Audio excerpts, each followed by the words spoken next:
ମା ମଙ୍ଗଳାଙ୍କ ଅପୂର୍ବ କରୁଣା ଏବଂ ଭକ୍ତିର ଗାଥା। ମାଧବ ଥିଲା ଜଣେ ଅତି ଗରିବ କିନ୍ତୁ ନିଷ୍ଠାବାନ ଭକ୍ତ, ଯାହାର ଜୀବନରେ କେବଳ ଦୁଃଖ ଏବଂ ସଂଘର୍ଷ ଥିଲା। ତଥାପି ସେ ମାଙ୍କ ଉପରେ ଅତୁଟ ବିଶ୍ୱାସ ରଖୁଥିଲା।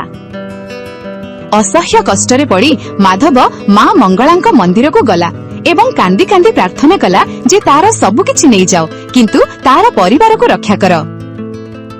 ହଠାତ୍ ଆକାଶରେ କଳା ବାଦଲ ଘୋଟିଲା ଏବଂ ପ୍ରବଳ ବିଜୁଳି ସହ ମା ମଙ୍ଗଳାଙ୍କର ଏକ ଅତି ଭୟଙ୍କର ଏବଂ ଶକ୍ତିଶାଳୀ ରୂପ ପ୍ରକଟ ହେଲା, ଯାହାକୁ ଦେଖି ସମସ୍ତେ ଥରି ଉଠିଲେ। ପରିବେଶ ଅତି ଭୟଙ୍କର ଥିଲା, କିନ୍ତୁ ମାଧବ ଆଖି ବନ୍ଦ କରି ନିଜର ବିଶ୍ୱାସକୁ ଅଟଳ ରଖିଥିଲା ଏବଂ ମାଙ୍କୁ ସାବଧାନର ସହ ପ୍ରାର୍ଥନା ଜାରି ରଖିଥିଲା।